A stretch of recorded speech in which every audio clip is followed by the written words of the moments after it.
says it's wake-up time. Hey, yo, wake up. Poly. It's Latin for many. Tick. Now suck your blood. Now suck Politics. your blood. Russia, Russia, Russia, Russia, Russia, Russia, Russia, Russia. Russia. Are we gonna read something about Russia now? A quick clip here from CBS Evening News. That's not playing. Hold on, 1 second. Russian interference in our clip playing. Russian cyber attack. Yeah. Here we go. Here we go again. Come on. Good evening, Nora. The White House continues to believe Russia could invade Ukraine at any time, and today went further than ever before to make clear Vladimir Putin will face personal economic sanctions if he invades, and U.S. troops could be headed to the region sooner rather than later.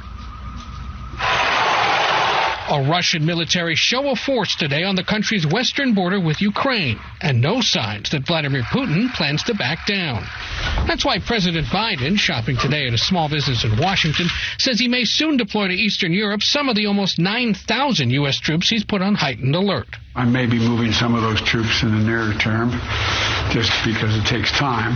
And again, it's not provocative. Several thousand U.S. troops already in Europe also could be repositioned, but the growing Allied response force is still no match for Putin's roughly 100,000 troops on the ground, at this point almost completely encircling Ukraine. The White House says an invasion is imminent, and Mr. Biden summoned his top national security advisors for a meeting on the crisis, saying he would specifically target Putin with economic sanctions if the Russian leader invades. If he were to move in with all those forces, it would be the largest invasion since World War II. It would change the world. The Russians reiterated today they have no plans to attack, but the administration, fearing Putin could cut off fuel shipments to run through Ukraine in the coming weeks, is now working with oil and gas suppliers around the globe to ensure there is adequate supply. Some Republicans say they fear Mr. Biden is still moving too slowly against Putin. Even when they're taking the right steps now, those right steps tend to be half measures, and they're certainly much too late. But Senate Minority Leader Mitch McConnell, a frequent critic of the president, has a different view. It appears to me the administration is moving in the right direction. Ed joins us now from the White House. So what are you hearing about U.S. troop deployments? Well, CBS News has learned tonight the Pentagon is preparing to announce that elements of the Army's 82nd Airborne Division out of Fort Bragg, North Carolina, could be among the elements deployed to the... So there you go. Quick little update there. Doesn't seem like anything is slowing down. More of the hype. Yeah. It's hype. You know, and it's we've reviewed the situation on the previous episodes. So, you know, everybody should be sort of caught up to date on what the situation, what the history of the situation is and how we got here. But recently, in the past couple of days, it has become more clear that the U.S. response, the U.S. attitude, the hype in the news, everything is way out of control. I mean, they are trying to strike the fear of war in the American people. And, you know, I've already gone on the rant about the military industrial complex and how we're running we are walking a very tight line of some sort of economic collapse due to the printing of money and the housing bubbles and the artificial stock market bubble over the past couple of years. And when things start coming apart at the seams, the American way is to get into some sort of armed conflict. It's the next best way, to distract from economic insecurity, but also to get the gears moving as far as the economic boost that a war gives the country. Right. But you can tell that this is a desperate move by the U.S. because, we're moving troops in. We're taking our ambassadors out of the embassy. We're freaking out. We are fully preparing for some sort of large scale combat, like actual kinetic combat, which we have not seen, not since World War II. Like Biden keeps saying that, and It's ridiculous to say. it's similar to calling, January 6th as bad as 9/11. It's the exact playbook, but it is not nothing.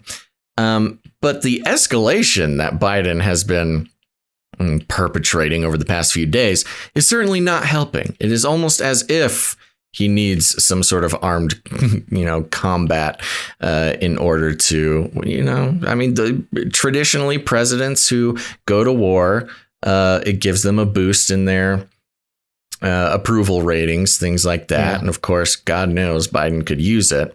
But even Europe, the countries in Europe and the public in Europe is starting to get freaked out, not by Russia, but by the U.S. gearing up in the way that we are. We were sending tons of lethal aid over there to Ukraine, which we do that a lot, not just to Ukraine, but all over the world. But the pulling out of the ambassadors or the ambassadors' families out of the embassy, all this posturing we're doing. Everybody in Europe is kind of like, yo, what are you guys doing? This is a little bit of a overreaction and it's starting to freak us out. So could you just take a step back for a second? Nobody's really on board with this, with Biden, especially because Germany needs the Russian gas. And that's the whole point. I mean, the Russian gas pipeline going into Europe is sort of one of the proto reasons that this tension exists. And the Europeans want the gas. They don't necessarily want to keep Russia out of Ukraine. And they definitely don't want the eastern front of Europe to turn into a militarized zone, which is basically what the U.S. is attempting to do right now. Yeah, I tend to think that, as I mentioned at the top of the show, a lot of this has to do, and you had put it in the context of Biden's presidency and approval rating, and that's certainly true on that level. But I think even more macro, this is definitely like a shift in attention from COVID to Kiev. Or Kyiv, I guess. And conflict is kind of necessary, order out of chaos. You need that. And certainly, yeah, you're talking about just a more macro view of things. We need some chaos to restructure things in a new and better way. Perhaps we need some chaos and destruction so we can build back better. Oh, yeah. Good plan.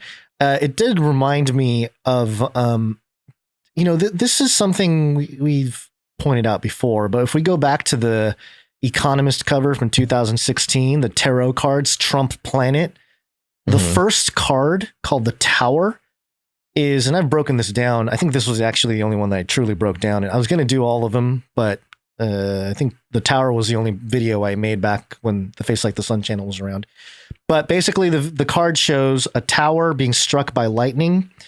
And the tower, I think, is supposed to represent some kind of Protestantism or the rise of Protestantism, because it's a tower with a cross above the little door. The door has the Martin Luther's letter, presumably, I think that's what it is, nailed to it. And then on one side is the West holding up a crucified Jesus. I think they're trying to say like the Western world as a Christian kind of world. And then the other side is a communist flag flying. And the lightning strike is hitting the tower. And there are 10 flames that pop that are kind of spiking out of the destruction of the tower. And there's a whole breakdown there with V and Lucifer and all kinds of stuff. But I feel like the West-East conflict is sort of always been the globalist mindset of, hey, when we get to a certain point, we're really going to push this, like they've done with the left-right thing in America, more just on a worldwide scale. And the division is the division will be East versus West in this sort of Christian West versus, and I'm not saying that the Christian West is a good representation or a accurate representation of Christianity or the true, gospel, but that's kind of how it's labeled, versus the more communist view where government is more so God. And so I see a lot of the conflict here as just a development in that regard, in that tension, but certainly a lot of acceleration. And, I don't think anybody is comfortable with this. In the vacuum of politics, it's like, I don't have any confidence that Biden or the three people he got together, who was it? Blinken, who's that woke? And they mentioned it in this report. I'm trying to find it. Hold on. You know what I'm talking about, right? The three that Biden got together, the secretary. No, I'm not sure who you're talking about. I thought I can find it in the video. I'm having trouble identifying the exact spot where they mentioned the three people. But anyway, I don't have any confidence in the vacuum of geopolitics for Biden to make, the right decision, or that his people are going to, influence him to make the right decision or whatever. Yeah. Here we go. Blinken, Mm-hmm. Lloyd Austin, and Mark Milley. Mm-hmm. The woke generals in our military. Yeah. But you got to remember, what is the right decision? In his position, the right decision is not, doing what the American people want you to do. When you're an elite status quo corporate Democrat like Biden, your job is to follow the commands of the corporate super brain, right, which is right in the subjective form. Yeah, sure. Yeah, I mean, who even knows what a win looks like for Biden and his people? The win might be going to war and, having a year of armed conflict and ramping up the military industrial complex to distract from his many failings. I meant it in the more objective sense of do what's right, as in try to avoid any kind of physical conflict. But you're right that in his world, the general human idea of what the right thing to do. I understand that in his world, that the right thing, quote unquote, may be something that serves him and his people, and who forget what the public thinks. But that when I say I hope he does the right thing, that what I mean is the objective right thing, which is not trying to escalate this, but more so playing a diplomatic stance. And this is the time when political leaders make or break their whole thing. If they're able to negotiate and keep the tension down, let's have a conversation, like human beings. But I don't think that's where this is going. If only. I was going to say that's not going to happen. Gonz, that's the old world order, Gonz. And there's a new way things are going to be happening around here. Who's saying that? Yeah, and you know how I know this? No. It's because CNN wrote about it. So let me bring you this. Yeah, it's not Chris Shilzilla, but this coming from CNN.com. The headline, "The End of the World Order as We Know It." Dun, dun, dun. It's a confusing time for Americans when it comes to world affairs, with the government explaining on the one hand why it was time to pull out of Afghanistan, but on the other, why it's also time to stand up for Ukraine. It's a time when Americans want their military less committed abroad. NATO is feeling the heat. Autocracies with an eye on expansion like Russia and China are getting bolder and acting like allies. Hey, what have we been saying? We pointed the Russia-China partnership out earlier about the whole, long ago, the communist sort of regime against the West. That's I don't know. That's pretty freaky. If the Russia and China combine military forces and they're like, we're going to take out America. Nah, I don't think that's going to be the case. But still, it's a big move for them to partner. Yeah, up. you made the same call that CNN did. Yes. So congratulations. I'm ahead of CNN, is what you. The article continues. The era of America, the superpower, is being tested in new ways across the globe. In Eastern Europe, exactly 30 years after the fall of the Soviet Union, Russia is maneuvering to encroach further into Ukraine, one of its former republics. A post-Soviet growth of NATO is Russian President Vladimir Putin's prey. The Biden administration has put 8,500 U.S. troops on heightened alert for deployment on Eastern Europe as a deterrent to Russia and assurance to NATO countries. By the way, this is sort of like a play-by-play rundown we're going to go through here of how the world, the new order, exists. Western Europe. American influence needs buttressing to unify NATO countries against Russia. The U.S. is also playing the role of energy broker, seeking guarantees of fuel from the Middle East and Asia to blunt Russia's leverage as a top supplier of natural gas to Germany. So there you go. See, it's so funny because they will not talk about the natural gas issue directly. They won't connect it to this conflict, but they can say in sort of a roundabout way, yeah, America's really concerned about figuring out, Germany's natural gas problem. Asia. China is testing the autonomy of Taiwan, the self-ruled island it has long coveted, with repeated Air Force missions close to Taiwan. The largest such incursion this year came the day after the U.S., along with Japan, moved a flotilla of Navy ships into the Philippines. Bro, the metaverse, what in the world is going on here? Uh-oh. I just got transported into a room. Uh-oh. That I've never seen before. He's been kidnapped in the metaverse. I've been kidnapped in the metaverse. There's hilarious. What? It's a dirty room. Man, I gotta set up the ability to show you guys this. I've been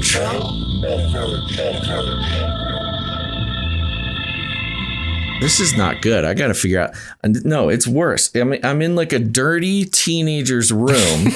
What in the There's world? like trash on the floor. The paint is peeling. There's like posters on the wall and a giant Homer Simpson head, which is a person, is walking around the room with a username above it. Like I am in a room with another human. Oh no, you got kidnapped by Homer Simpson in the metaverse? Metaverse kidnapped. What in the world is happening over there?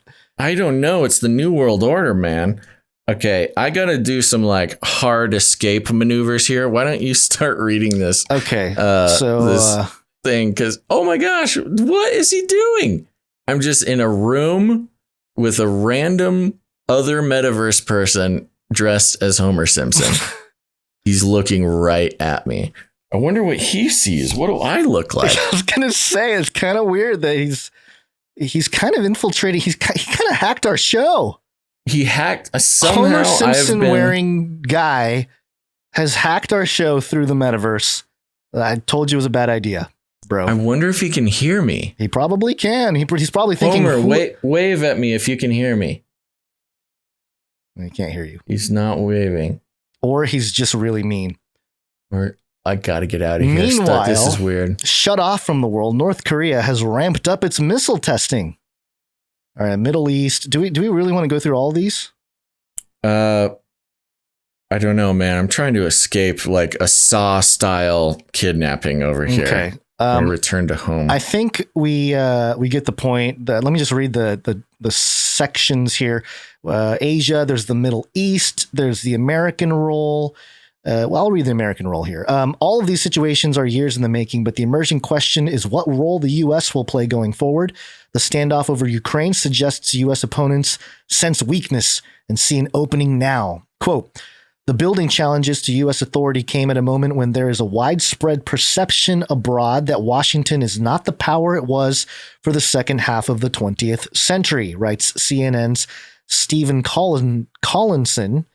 He adds, quote, despite Biden's assurances that America is back, the chaotic withdrawal from Afghanistan last year raised questions about U.S. competence and commitment.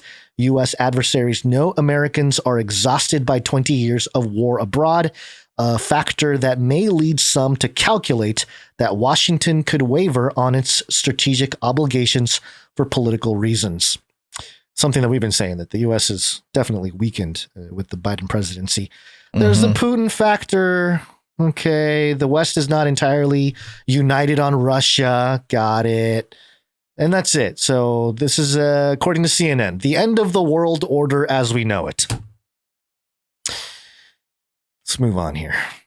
There's more people in this room, and I can't get out. A random room. That is so weird. Somebody just threw a chair at me. Really? Yeah. So they can see you or can't see you, or they can see me apparently. Okay, I'm sorry to distract. It's okay. I cannot find. Oh, Homer's back. Uh-oh. Oh no, it's not Homer. Uh-oh. Who's... It's a person. It's a little. Hold on, my screens are in the way. I don't know, just a floating yellow head with anime hair, wearing a chef's hat. Wow, you're about to get cooked, bro. I think I'm gonna get cooked. This is. How did I get here, man? I don't what even know in the world happened? What? I have no idea. I have no idea how I just got transported. Was there a CNN portal for people that use VR? Hey, come hang out with us. That would make sense. Are you Are you there with Cuomo? Are the Cuomo brothers there?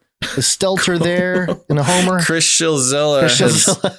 He's tired of my criticisms, and he's metaverse kidnapped me and put me in this horrible room with some teens or something. Okay. Okay. I'm sorry. Keep going. Yeah. I'll figure this out. I don't know how, but I will. Let me read this from the Gateway Pundit here. So, yes, it's a very right-leaning outlet. Headline, huge breaking news. Wisconsin Assembly votes to advance Rep. Ramthun's, am I saying that right? Ramthun or Ramthun? Resolution to reclaim Wisconsin's electors for president and vice president that were certified under fraudulent purposes. The Wisconsin Assembly voted unanimously in a voice vote in a privileged resolution to move forward Rep. Ramthun's resolution to reclaim Wisconsin's 10 electors for U.S. president and vice president who were certified under fraudulent purposes. The voice vote was unanimous and passed the Assembly earlier this evening, yesterday. The legislation will now move forward to the Wisconsin Rule Committee and to the Wisconsin Senate. The legislation was introduced by Rep. Timothy Ramthun. How it happened? Rep. Ramthun bravely called for a point of order on Tuesday during an opening session of the Wisconsin Assembly. He did this by asking for a privileged resolution. His legislation was referred to the legislation was referred to the Rules Committee per parliamentary rules. Then debate continued on an existing bill 743 in the Assembly. The resolution was privileged.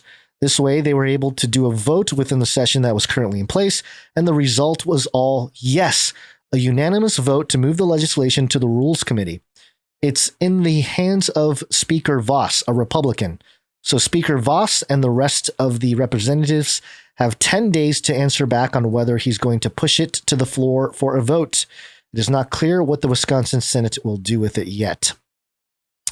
Representative Ramthun used the rule book, used the Constitution, and was fearless. He went out there in front of everybody, stopped the session, and said, "I'm a legislator, and I want you to hear this because that's what the constituents are asking me to do." The Assembly voted on the resolution to have passage to the Rules Committee to get an opinion to move forward. They could have tabled it. They didn't even have to hear it, but because it was found privileged, they had no choice. And now the legislation moves forward to the Rules Committee. It's still live. This is reading weird. This doesn't read like an article. It's starting to read like a quote. Mm-hmm. This is like a rambling opinion. Yeah, it's definitely boring. Yeah, is this an AI? Is it AI thing? Let me listen to this. It gets to the point. Ramthun's office is kicking butt and needs to be supported. And thanks for doing the right thing for the people of Wisconsin and America. Regardless of where the resolution goes from here, Representative Ramthun has always kept his word to the people of Wisconsin. It like turns into Wisconsin propaganda. Yeah, it sounds like the Gateway Pundit is like helping this guy out or something. It went from the story to like becoming an advocate real quick there. So what exactly is the point of this? I thought it was a bigger deal. I thought they were pulling. See, this is what I don't understand.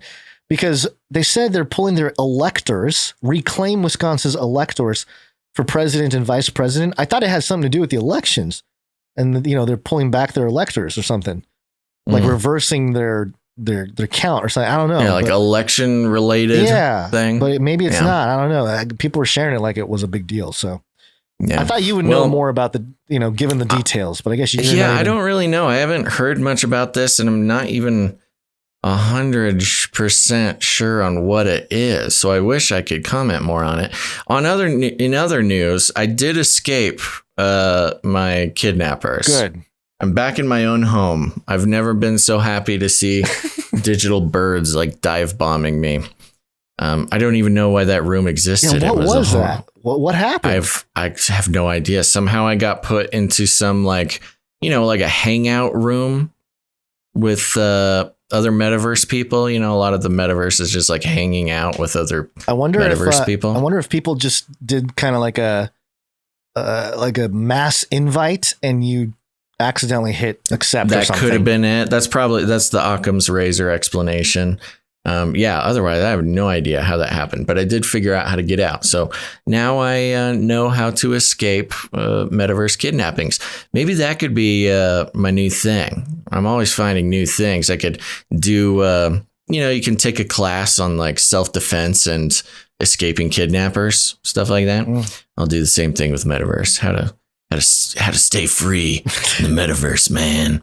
I think there's actually there's an NFT project with that exact sentiment. Keeping the metaverse free. It's called Etherminators, like Ethereum Terminators, Etherminators. Oh, that's fun. Yeah. I don't know. I need to arm myself or something if that happens again. Yeah. What is the thing in there? Anyway, go ahead. I got a story here. This is from LA Times. Yep. Why pay TV operators are dropping Trump-loving cable. Hold on. Why pay TV operators are dropping Trump-loving cable networks?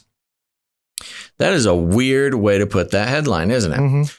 But here goes. This is from Los Angeles Times. Before One America News Network host Dan Ball finished an interview with guest Jim Jordan this past week, he asked the Ohio Republican congressman for a favor.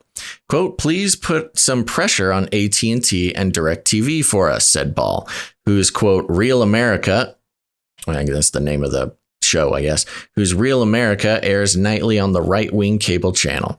OAN would love to continue broadcasting on that platform, and we know for a fact it is all political behind the scenes on why they are doing that to us. Earlier in the week, Ball solicited viewers to send him dirt on William E. Kennard, chairman of the board at DirecTV parent AT&T, including any evidence of marital infidelity. OAN, what is this guy, a podcaster or something? I was going to say, it's kind of a weird thing to go after, do that, on like character TV. assassination. OAN's 80-year-old founder, tech entrepreneur Robert Herring, also went on camera to plead with viewers to ask other cable and satellite providers in their areas to add the channel to their lineups. The desperate calls for help, which would be considered unseemly on a traditional cable news outlet, followed DirecTV's January 15th announcement that it will drop San Diego-based OAN from its services in April. DirecTV, which AT&T spun off last summer, accounts for nearly half of the 35 million homes that can receive OAN on cable or satellite TV. The channel is not broadly distributed enough to be measured by Nielsen. The loss of DirecTV will deprive the channel of its major source of revenue and casts doubt on the future of the operation, where President Biden's administration is called a regime and concerns about the COVID-19. Whatever, dude. Everybody called Trump the Trump regime. Now that it's Biden, you got to kick him off air. And concerns about the COVID-19 pandemic are described as hysteria. OAN correspondents have promoted efforts to audit the vote counts in the 2020 election. Oh, a horrible crime. Yeah, what a horrible crime. Of the elections. There's just horrible people. Cancel them. Yeah, that was a great point. OAN is not the only conservative outlet losing distribution. Newsmax, the Boca Raton, Florida-based channel that is the TV home of former President Trump's first press secretary, Sean Spicer, was dropped from 4 cable systems in January after it failed to reach new carriage agreements with those companies. The 2 channels gained notoriety in recent years by seeking out conservative viewers who believe right-leaning Fox News. The dominant rating leader in cable news did not show enough unwavering fealty to Trump. Both believe it's now open season on conservative outlets. Quote, "We count 11 liberal news and information channels in a typical cable package, with Fox News Channel and Newsmax as the only alternatives." Newsmax chief executive Chris Ruddy said in a statement to the Times, quote, "All Americans are harmed when any voice, liberal or conservative, is closed down. We believe that society as a whole benefits more from more discussion and political views being represented, not less." Progressive groups, which have lobbied companies to drop OAN, lauded DirecTV's decision. Quote, "The network is a known perpetrator of disinformation and extremism, fueling real-world violence and placing the health and safety of so many in jeopardy," said Yosef Getachew, director of Common Cause Media and Democracy Program. A 2017 Washington Post story on OAN, based on internal company emails, noted how Herring directed his channel to avoid any negative stories about Trump, who regularly promoted the outlet on his Twitter feed. As late as March 2021, in OAN... That's funny because it's like, oh no, he avoided negative stories about Trump when all the mainstream media did. I'm sure they avoided any positive stories of Trump. Yeah, as if that's like an unusual thing in mainstream cable news. Like that's common practice in corporate cable news. Yeah. I mean that's what Veritas caught. What was it? CNN got busted for this exact thing. The executives telling them not to cover the Hunter Biden story. Yeah. And that's what it was about. When the Hunter Biden story right before the election came out, there's internal memos and internal emails and stuff in multiple liberal cable news outlets said, they were putting out the memo. Don't cover the Hunter Biden thing. It's, it's just, it's too close to the election. It'll hurt Biden. Don't cover it. As late as March 2021, an OAN correspondent, Pearson Sharp, said in a report, quote, "There's still serious doubts about who's actually president." In another, he suggested COVID-19 vaccines are causing mass deaths. Yeah, okay, we get who these people are. I think we can stop it there. I mean, did you have any other details of this? The point is that there's, these, I don't know, they're not even just conservative channels. I mean, they're the Trump channels is what they are. And they're being pulled from, big telecommunications carriers, which for that model, I mean, their problem is they're in the wrong business model, man. Yeah, I was going to say. It's not about cable news. Get a YouTube channel, bro. Yeah, that's kind of what I was thinking was, okay, so all these Trump people are complaining about being deplatformed off of the former, what had become the liberal establishment infrastructure. It's like, of course you're going to get canceled or, deplatformed from some of these places. Mm-hmm. But that's why so many people are trying to build their own, or Trump's coming out with his own social media and doing all that. Yeah. This could be a precursor to some of that as well. Like, hey, these news networks, Trump's building his own thing. Go there. You're right. Yeah, because they made a big deal about how OAN and Newsmax filled a void that was created when Fox News sort of stopped being unquestioningly supportive of Trump.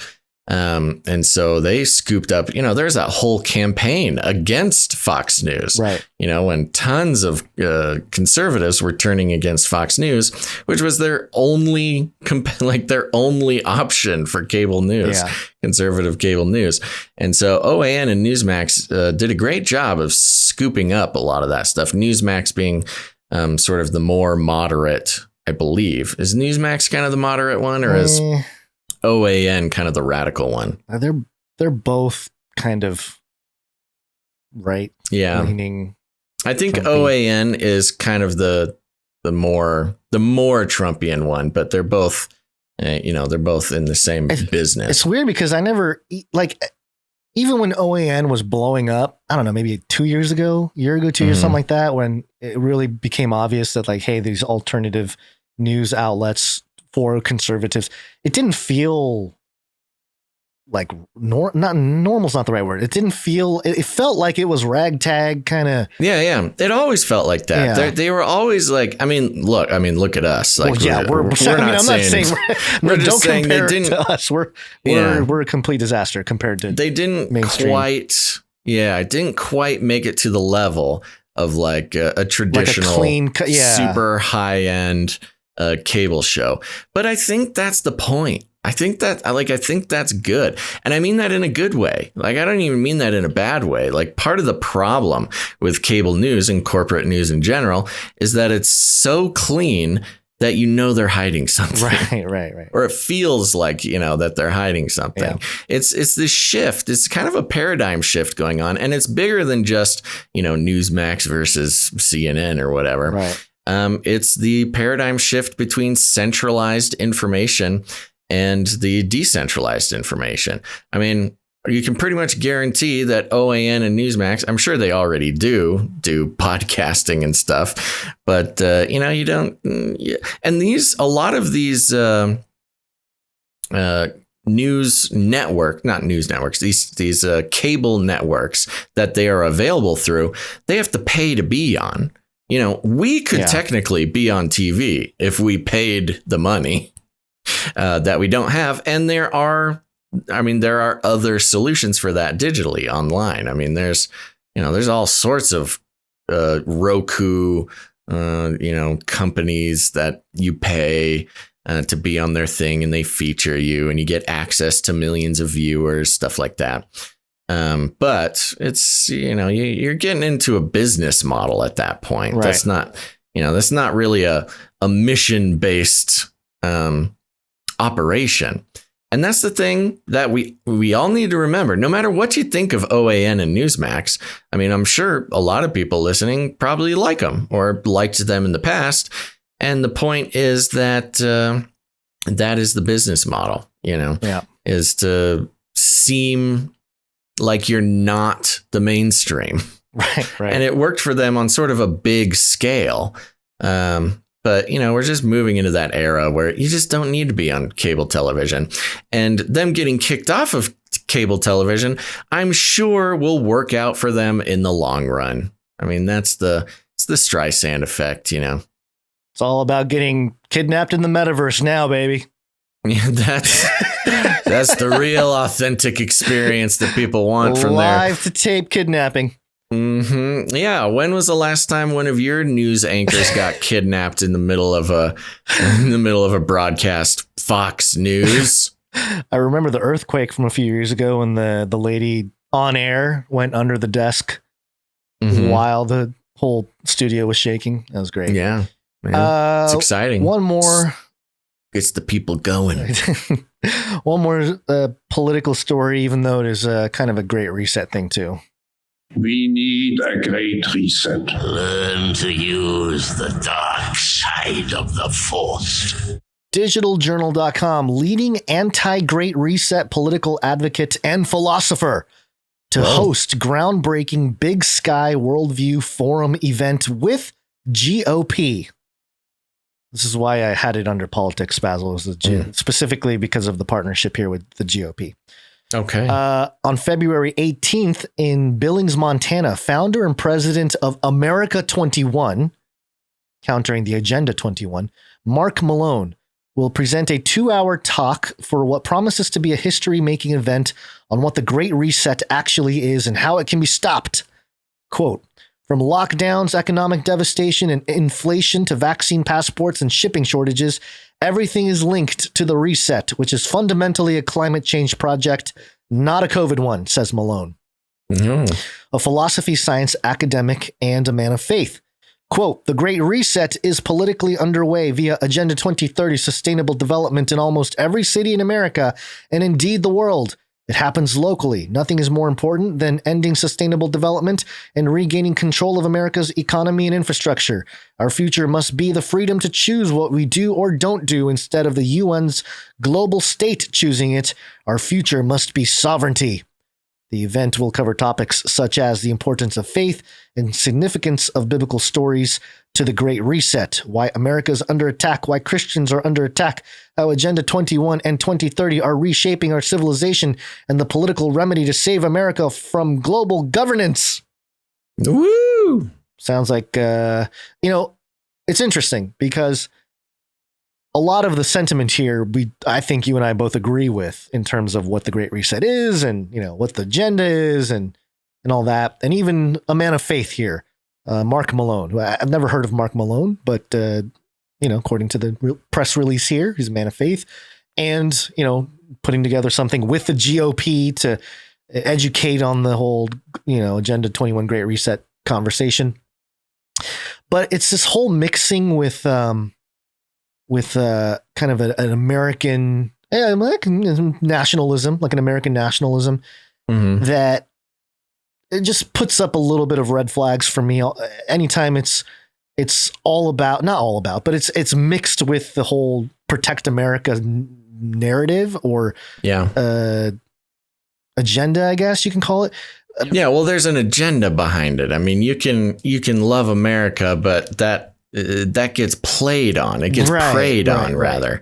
Where, just because you love your country, now you got to listen to some guy who's trying to activate you into some action that may not be in your best interest. Right. American exceptionalism, I think, is kind of the way to summarize that. But yeah, because of the history, too. And Dr. Future's book goes into that and we've talked about it before, how the CIA and the government, they formed a psychological operation is what they called it, where they basically radicalize a whole bunch of Christians that were living in America by working with the pastors and working with a network of religious leaders, a lot of them Protestants, but also in the Catholic Church and everything else, to influence the masses to support war.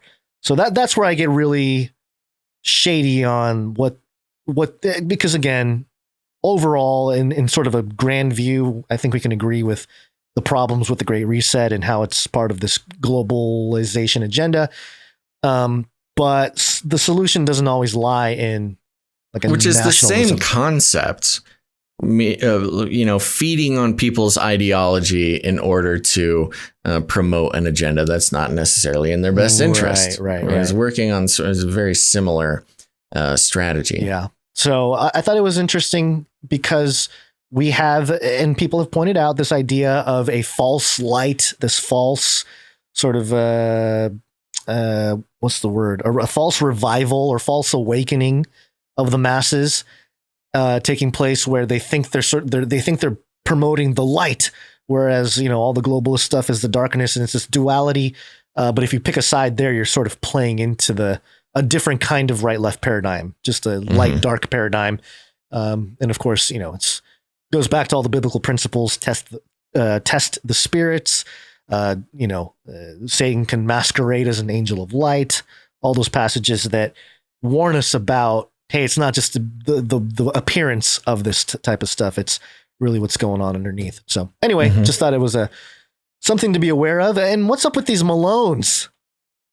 A lot of Malones, man. These Malones coming out, pushing mass psychosis. What's the formation? Mass formation psychosis. And then now another Malone pushing the America 21 anti-Agenda 21. That's the new world order, man. Post Malone, man. All right. All right. Let's take a break. Break time.